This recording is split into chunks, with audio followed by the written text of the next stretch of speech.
Hi hello നമസ്കാരം. This is me N B here. മാഗ്നേഷൻ ടിവിയുടെ താരം എന്ന പുതിയ എപ്പിസോഡിലേക്ക് ഒരിക്കലും എല്ലാവർക്കും സ്വാഗതം. കൂൺ എന്ന സിനിമയുടെ വിശേഷങ്ങൾ നമ്മളോട് പങ്ക് സിനിമയുടെ നായിക ചെയ്തത്. നമസ്കാരം. നമസ്കാരം. എന്ത് ക്ഷീണമാണോ? ക്ഷീണമൊന്നുമില്ല, ഇപ്പൊ ഫുഡ് കഴിച്ചല്ലേ. ക്ഷീണം. എന്തൊക്കെയുണ്ട് വിശേഷങ്ങൾ? വിശേഷം സിനിമ തന്നെയാണ്. ഈ സെപ്റ്റംബർ 27 സിനിമ വരുവാണ്. അതന്നെ, അതിലും വലിയൊരു വിശേഷം ഇല്ലല്ലോ. അതെ, തീർച്ചയായും. അപ്പൊ കൂൺ ആ പേര് കേൾക്കുമ്പോ പല ഇതില് പോവാം. മഷ്റൂം എന്നുള്ള ലെവലിൽ വരാം, ഇതൊക്കെ പോവാലോ. ഇപ്പോഴത്തെ ജനറേഷൻ അങ്ങനെയാണ്. അതിന്റെ ടീസർ കണ്ടപ്പോഴും ആ ഒരു പക്ക വൈബ് ചില്ലടിച്ചടക്കുന്ന ഇത് തോന്നി. എന്താണ് ശരിക്കും പറയാം കൂൺ? കൂൺ എന്താന്നുള്ളത് 27 തിയേറ്ററിൽ വന്ന് കാണുക എന്നുള്ളതാണ്. എന്നാലും അതെ, കൂൺ എന്ന് പറഞ്ഞപ്പോ മഷ്റൂം എന്ന് പറഞ്ഞല്ലോ. മഷ്റൂം അടിച്ചിട്ടുണ്ടോ? ഇല്ല, ദിവസം അതിന് വേണ്ടി വന്നിട്ടില്ല. ഇല്ല, അങ്ങനെ ഒരു ഇത് വന്നിട്ടില്ല. അപ്പൊ എനിക്കും അതിനെ പറ്റിയിട്ടുള്ള ഒരു എക്സ്പീരിയൻസും കാര്യങ്ങളും ഒന്നുമില്ല. ഇതൊരു ഹാലൂസിനേഷനെ പറ്റിയിട്ട് കൂണിന്റെ ആ ഒരു എഫക്റ്റ് ആയിട്ട് പലയിടത്തും പറയുന്നുണ്ട്, ഒരു ഹാലൂസിനേഷൻ ഉണ്ടാവാന്ന്. ഈ ഒരു സിനിമ എന്ന് പറയുന്നത് ഒരു റൊമാൻറ്റിക് ത്രില്ലർ കൂടിയാണ്. അപ്പം ഒരു ഹാലൂസിനേഷൻ, റൊമാൻറ്റിക് ത്രില്ലർ, ഈ ഒരു പോസ്റ്റർ, ആ ഒരു ടീസർ എന്താ തോന്നുന്നത്? നിങ്ങൾക്ക് എന്താണ് തോന്നുന്നത്? പറയൂ.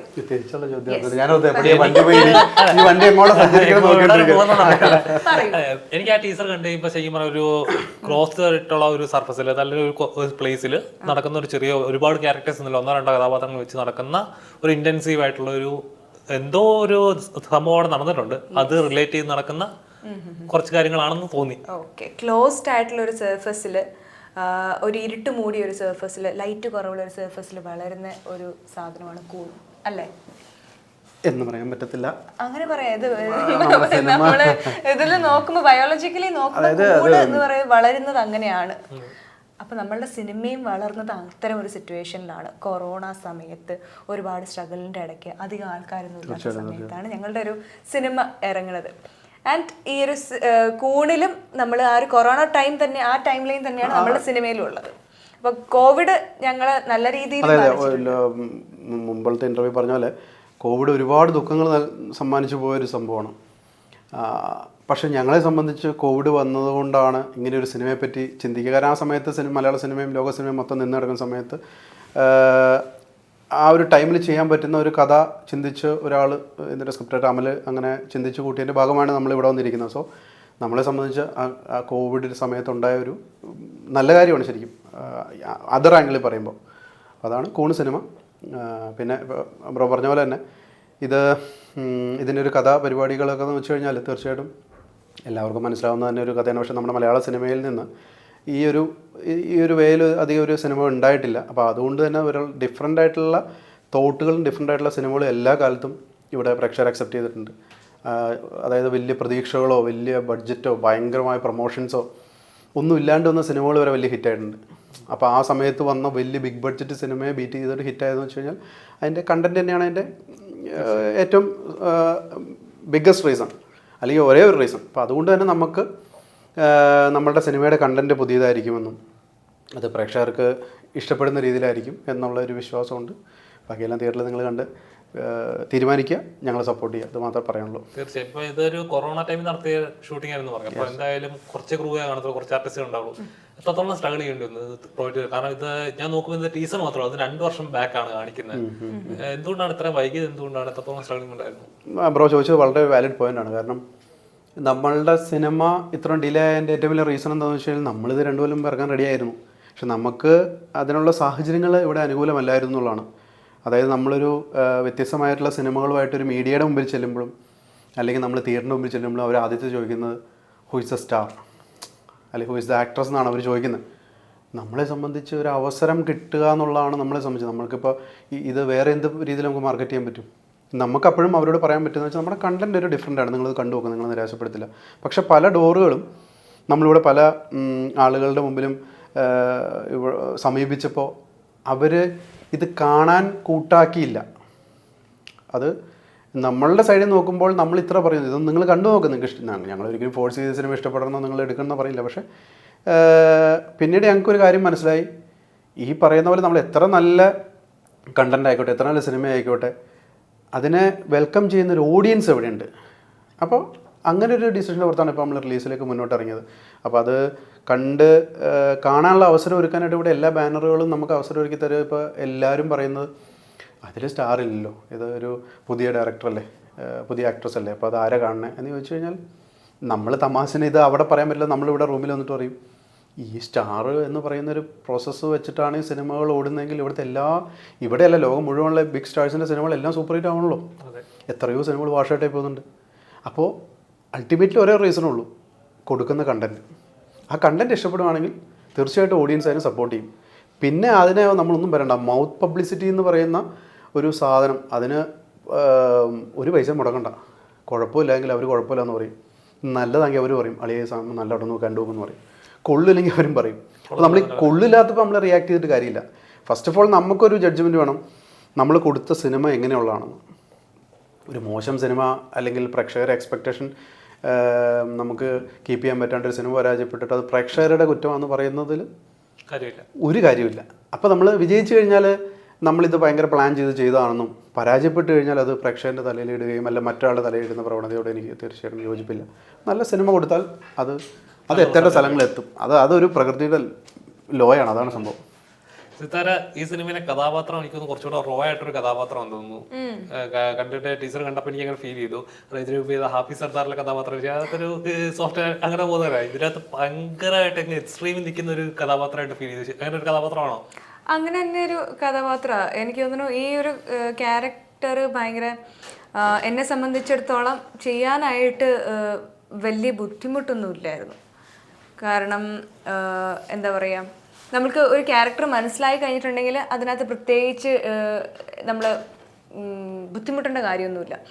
ഞാൻ മനസ്സിലാക്കിയത്തോളം ഒരുപാട് ഇമോഷണൽ ഇംബാലൻസുകളുള്ള, ചൈൽഡ്ഹുഡ് ട്രോമയുള്ള, സ്നേഹം കിട്ടാതെ, ഒരു അറ്റൻഷൻ കിട്ടാതെ വളർന്ന ഒരു പെൺകുട്ടിക്ക് വന്നു പെടുന്ന ഒരു സിറ്റുവേഷനാണ് ഈ ഒരു ഫിലിമിൽ ഈ ഒരു അപർണ എന്ന് പറയുന്ന ഒരു ക്യാരക്ടർ ഹോൾഡ് ചെയ്യണത്. പിന്നെ ഹാപ്പി സർദാറിൽ ഈ പറഞ്ഞതുപോലെ നമുക്ക് അധികം പെർഫോം ചെയ്യാനായിട്ടൊന്നുമില്ലായിരുന്നു. വെറുതെ ഈസി ആയിട്ട് ചെയ്തു പോകാവുന്ന ആ ഒരു ഇതുണ്ടായിരുന്നുള്ളൂ. ഇത് എൻജോയ് ചെയ്ത് ചെയ്യാൻ പറ്റുന്ന ഒരു ക്യാരക്ടറായിരുന്നു. ഇപ്പം ലിമലിനെ സംബന്ധിച്ചാണെങ്കിലും എന്നെ സംബന്ധിച്ചാണെങ്കിലും ഒരുപാട് എക്സ്പ്ലോർ ചെയ്യാൻ പറ്റിയ രണ്ട് ക്യാരക്ടേഴ്സ്. തീർച്ചയായിട്ടും അത് ഇപ്പോൾ സിത്തു പറഞ്ഞ വലിയൊരു ഇമ്പോർട്ടൻറ്റ് പോയിൻ്റാണ്. കാരണം ഇപ്പം ഞങ്ങൾ രണ്ടുപേരും ഒരു കഥാപാത്രത്തോളം ലെങ്തി ക്യാരക്ടർ ചെയ്യുന്ന ആദ്യമായിട്ടാണ്. അപ്പോൾ അതുകൊണ്ട് തന്നെ ഈ സിനിമ ശരിക്കും ഞങ്ങളുടെ രണ്ടുപേരുടെയും ഷോൾഡറിലാണ് ഈ സിനിമ നിൽക്കുന്നത്. കാരണം ഞങ്ങളില്ലാത്ത സീനുകളില്ല. ഇപ്പോൾ ഒരു 60 സീനുണ്ടെങ്കിൽ ഏകദേശം 60 സീനിലും 59 സീനിലും സിത്താരയുണ്ട്. ഞാനൊരു 50 സീനിൽ ഞാനും ഉണ്ട്. അപ്പോൾ നമ്മളെ സംബന്ധിച്ച് നമ്മളുടെ ഫിസിക്കൽ പ്രസൻസ് ഇല്ലാത്ത ഒരു സീൻ പോലും മേജർ ഉള്ള ഇതിലില്ല. അപ്പോൾ നമ്മളെ സംബന്ധിച്ച് അത്രയും പ്രഷർ ഈ സിനിമ ചെയ്യുന്നതിന് മുമ്പുണ്ട്. കാരണം ഇതൊരു മീറ്ററിൻ്റെ താഴെ വന്നു കഴിഞ്ഞാൽ ഭയങ്കരമായിട്ട് ബോറായി പോകാനുള്ള ചാൻസ് ഉണ്ട്. അപ്പോൾ അതുകൊണ്ട് തന്നെ ഇപ്പോൾ സെത്തുനാണല്ലോ എനിക്കാണെങ്കിലും ആസ് ആൻ ആക്ട്രസ് നമുക്ക് ഒത്തിരി എക്സ്പ്ലോർ ചെയ്യാൻ പറ്റിയിട്ടുണ്ട്. ഒരുമാതിരിപ്പെട്ട എല്ലാ ഒരു ഇമോഷണൽ ഇതിൽ നമുക്ക് ടച്ച് ചെയ്യാൻ പറ്റിയിട്ടുണ്ട്. ഇപ്പോൾ ആസ് ആൻ ആക്ടർ എനിക്ക് പറയുകയാണെങ്കിൽ ഒരു ഫൈറ്റ് സീക്വൻസിൻ്റെ ഒരു ഇമോഷൻ അല്ലാണ്ട് ബാക്കി ഒരുമാതിരിപ്പെട്ട ഇമോഷനിലൊക്കെ നമുക്കൊന്ന് ടച്ച് ചെയ്ത് പോകാൻ പറ്റിയിട്ടുണ്ട്. ത്രൂ ഔട്ട് പല വേരിയേഷനുള്ള ക്യാരക്ടറാണ്. സിത്താരയുടെ ക്യാരക്ടറാണല്ലോ, എൻ്റെ ക്യാരക്ടറാണല്ലോ. അത് ഒരേ സമയത്ത് നമുക്ക് ഇഷ്ടം തോന്നിപ്പിക്കുന്ന സീനുകളുണ്ടാവും, ഇഷ്ടം തോന്നിപ്പിക്കാത്ത സീനുകളുണ്ടാവും, അങ്ങനെ പല വേരിയേഷൻ. അപ്പോൾ അതൊരു ന്യൂ കമറെ സംബന്ധിച്ച് ഭയങ്കര ലക്കാണ്. അത് കറക്റ്റായിട്ട് നമ്മൾ വർക്ക് ചെയ്ത് അതിൻ്റെ അടുത്ത് റിസൾട്ട് കിട്ടിക്കഴിഞ്ഞാൽ കാണുന്ന പ്രേക്ഷകനും ഒരു ജഡ്ജ്മെൻ്റ് ഉണ്ടെങ്കിൽ ഓക്കെ ഇവൻ കൊള്ളാം അല്ലെങ്കിൽ നായിക കൊള്ളാം എന്ന് പറയിക്കാൻ പറ്റും. അപ്പോൾ നമ്മളെ സംബന്ധിച്ചത് ചെയ്തിട്ടുണ്ടെന്നുള്ളതാണ് നമ്മുടെ വിശ്വാസം. ബാക്കി തീർച്ചയായും അപ്പം ഓരോ സിനിമകൾക്കും ഓരോ പാറ്റേൺ ഉണ്ട്. ഇതൊരു ശരിക്കും പറഞ്ഞാൽ ഈ പറയാൻ വെച്ചിട്ട് എനിക്ക് തോന്നുന്നത് ഒരു വുമൺ ഓറിയന്റഡ് സബ്ജക്റ്റ് ആണ് എനിക്ക് തോന്നൽ തോന്നി. ശരിക്കും അങ്ങനെയാണോ? ഒരു സമൂഹത്തിൽ ഫേസ് ചെയ്യുന്ന വുമൻസ് ഫേസ് ചെയ്യുന്ന ചലഞ്ചസും അല്ലെങ്കിൽ അവർക്ക് ഉണ്ടാകുന്ന ഫ്രസ്ട്രേഷൻ, അവർക്കുണ്ടാകുന്ന പ്രഷർ, അതെല്ലാം എടുത്തു കാണിക്കുന്ന ടൈപ്പ് ഓഫ്, കാരണം പറഞ്ഞ പോലെ പെട്ടെന്ന് ഡിപ്രസ്ഡ് ആവുന്നവരുണ്ടാവും, പല ക്യാരക്ടേഴ്സും ഉണ്ടാവും. അപ്പോൾ ഒന്ന് പറഞ്ഞ രണ്ടര ആത്മഹത്യ ചെയ്യുന്ന ആളുകളുണ്ട് നമ്മുടെ ഈ സൊസൈറ്റിയിൽ. അപ്പൊ അങ്ങനെയുള്ളവർക്കൊക്കെ ഇത് റിലേറ്റ് ചെയ്യാൻ പറ്റുന്ന ഒരു സബ്ജക്റ്റ് ആണോ ഇത്? മെന്റലി വീക്കായിട്ടുള്ള ഒരുപാട് ആൾക്കാരുണ്ട്. പഴയ ആ ഒരു മെന്റൽ സ്ട്രെങ്ത് ഇപ്പം എൻ്റെ അമ്മയ്ക്കൊക്കെ ഉണ്ടായിരുന്ന പോലെ, നമ്മുടെ പഴയ ജനറേഷൻ ഉണ്ടായിരുന്ന പോലത്തെ ആ ഒരു മെന്റൽ പവർ ഒന്നും ഇപ്പോഴത്തെ ആൾക്കാർക്ക് വളരെ കുറവാണ്. അതെ അതെ അതെ, അത്ര അനുഭവിക്കാനുള്ള ആ ഒരു എബിലിറ്റി ഇല്ല. ഇതൊന്നും അനുഭവിക്കേണ്ട കാര്യമില്ല ഞങ്ങൾക്ക് എന്നുള്ളൊരു ആറ്റിറ്റ്യൂഡ് ഉള്ളവരും ഉണ്ട്. അങ്ങനെ പലൊരു സിറ്റുവേഷൻ ഉണ്ട് ഈ ഒരു സിനിമയിൽ എന്ന് വെച്ചിട്ടുണ്ടെങ്കിൽ.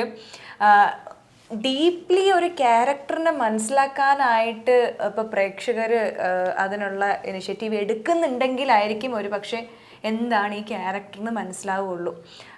അതുപോലെ തന്നെ ഇപ്പം ഈ ഒരു ക്യാരക്ടറിൻ്റെ ഇത്രയും ഒരു പെക്യുലാരിറ്റീസ് കൊണ്ട് ആൾക്കാരെ പിടിച്ചിരുത്താൻ പറ്റും എന്നൊന്നും ഞാൻ പറയുന്നുമില്ല. ഇതിനകത്ത് ചില ആളുകൾക്ക് ക്രിഞ്ചായിട്ട് തോന്നിയേക്കാവുന്ന സീനുകളുണ്ട്, ചില ആളുകൾക്ക് ദേഷ്യം വരാം, അവർക്ക് എല്ലാവർക്കും അക്സെപ്റ്റ് ചെയ്യാൻ പറ്റാത്ത രീതിയിലുള്ള ചില സീനുകളുണ്ടായിരിക്കും. എല്ലാവർക്കും ക്രിട്ടിസൈസ് ചെയ്യാനായിട്ട് ഇഷ്ടം പോലെ ഉണ്ടായിരിക്കും, കോൺട്രവേഴ്സി ആക്കാനുള്ള സംഭവമുണ്ട്. പക്ഷേ ഇതിനകത്തിപ്പോൾ സെത്തു പറഞ്ഞൊരു കാര്യത്തിൽ ഒരു കുറച്ചുകൂടെ ഒരു നല്ല സ്റ്റേറ്റ്മെൻറ്റ് കൊടുക്കുക വെച്ചാൽ, ഒരു സ്ക്രിപ്റ്റ് ഡിമാൻഡ് ചെയ്യുന്ന കുറേ സാധനങ്ങളുണ്ടല്ലോ, അത് ഡിമാൻഡ് ചെയ്യുന്ന രീതിയിൽ തന്നെ നമ്മൾ ഇതിൻ്റെ അപ്ലൈ ചെയ്തിട്ടുള്ളൂ. അത് ഡയറക്ടറും നമ്മുടെ സ്ക്രിപ്റ്റ് റൈറ്റർ അമലിൻ്റെയും പ്രശാന്തിൻ്റെയും ഒരു തീരുമാനമായിരുന്നു. ഇത് നമ്മളൊരു എൻ്റർടൈനർ സിനിമയ്ക്ക് വേണ്ടി 4 പാട്ട് കുത്തി കയറ്റുക, 4 ഫൈറ്റ് ഇടുക, ഇതല്ല. ഇത് നന്നായിട്ട് വന്നു കഴിഞ്ഞാൽ ഓക്കെ, ഇത് ഒരു ഡയറക്ടറുടെ ഒരു പ്യൂർലി ജഡ്ജ്മെൻ്റ് ആണ്, അല്ലെങ്കിൽ അദ്ദേഹത്തിൻ്റെ ആഗ്രഹിച്ച ഒരു സിനിമയായിട്ട് ചെയ്യണം എന്നുള്ള ഒരു ഡിസിഷൻ്റെ പുറകിലുണ്ട്. അല്ലാണ്ട് ഒരു സീൻ ഇച്ചിരി ഭംഗിയാക്കാൻ നായികയ്ക്ക് വെച്ച് 2 സീൻ കൂടുതൽ കൊടുക്കാം, അല്ലെങ്കിൽ അതിന് ഭംഗിയാക്കാൻ 4 പാട്ട് ഫിറ്റ് ചെയ്യാം, ഇതൊന്നുമില്ല. നമ്മുടെ ഒരു ഡിഫറെൻ്റ് ആയിട്ടുള്ള സിനിമ. ഞാൻ പറയുകയാണെങ്കിൽ ഡയറക്ടർ ഇഷ്ടത്തിന്, സ്ക്രിപ്റ്റ് റൈറ്റർ ഇഷ്ടത്തിന് ഒരു സിനിമ ചെയ്തു, മസാലകളൊന്നും ചേർക്കാണ്ട് ആവശ്യമുള്ള മസാല ചേർത്തതാണ്. ക്രിറ്റിസിസം കോൺട്രവേഴ്സി എന്ന് പറയുമ്പോൾ തന്നെ ഇതിന്റെ സർട്ടിഫിക്കറ്റ് സർട്ടിഫിക്കറ്റ് ആണ് കിട്ടിയിരിക്കുന്നത്. അതിലൂടെ ഞാനിപ്പോൾ മെയിനായിട്ട് പണ്ടായിരുന്നു സർട്ടിഫിക്കറ്റ് എന്ന് പറഞ്ഞാൽ ന്യൂഡിറ്റി അല്ലെങ്കിൽ ന്യൂഡ് സിനിമാസ് എന്നുള്ള ഒരു മെന്റാലിറ്റിയിലാണ് ആള്. ഇപ്പോഴും ആളുകൾ അങ്ങനെ കാണുന്നവരുണ്ട്. ഏപ്പടത്തിലും നായകനും നായിക. എൻ്റെ അമ്മ അത് ആ സർട്ടിഫിക്കറ്റ് അത് കണ്ടുകഴിഞ്ഞിട്ട് എൻ്റെ അമ്മ ചോദിച്ചിരുന്നു കേട്ടോ. അപ്പോൾ അമ്മയ്ക്ക് വേണ്ടി മാത്രമല്ല, പ്രേക്ഷകർക്ക് എല്ലാവർക്കും വേണ്ടിയിട്ട് ഈ ഒരു ക്വസ്റ്റ്യൻ ഒരുപാട് ആൾക്കാരുണ്ടായിരിക്കും. It's not about sexuality, sexually ഉള്ള കണ്ടന്റ് ആയതുകൊണ്ട് നമ്മൾക്ക് സർട്ടിഫിക്കറ്റ് കിട്ടിയതല്ല. ഇതിനകത്ത് ചെറിയ രീതിയിലുള്ള വയലൻസും കാര്യങ്ങളുണ്ട്, തെറി പറയുന്നുണ്ട്. ആ ഒരു കാരണങ്ങൾ കൊണ്ടാണ് നമ്മൾ പ്രൊഡ്യൂസറിന്റെ അറിയാൻ തഗ്ഗായിട്ടൊരു മറുപടി തന്നെ, തരുള്ളൂ, ആ എ മതി, അങ്ങനെ മേടിച്ചിട്ട് ആ ഇങ്ങ് തന്നാ മതി, ഉള്ളത് അങ്ങനെ മേടിച്ചിട്ട് പോന്നാ. എനിക്ക് തോന്നുന്നു അത്രയ്ക്ക് ഇപ്പം തെറി കേട്ടിട്ടൊക്കെ ഭയങ്കര എന്താ ഒഫൻഡഡ് ആവേണ്ട കാര്യം ഒന്നുമില്ല. നമ്മള് ചില സ്ഥലത്ത് വിളിക്കേണ്ടടുത്ത് വിളിച്ചാലായിരിക്കും, വിളിക്കേണ്ടടുത്ത് വിളിക്കണം. ഞാൻ പറഞ്ഞു അതാണ് അതിന്റെ ശരി. ഉണ്ടായിട്ട് കാര്യമില്ലല്ലോ, ഒറ്റ വിളി ചിലപ്പോൾ പല കാര്യങ്ങളും സ്റ്റോപ്പ് ചെയ്യപ്പെടാം, ഒരുപാട് കാര്യങ്ങൾ സ്റ്റോപ്പ് ചെയ്യപ്പെടാം. അതും ഒരു പോയിന്റാണ്. ചിലപ്പോൾ ഒരു വാക്ക് മതി, നല്ല തല്ലിനേക്കാളും ബെറ്റർ ഒരു നല്ല വാക്കാന്നൊക്കെ നമ്മൾ പറയില്ലേ,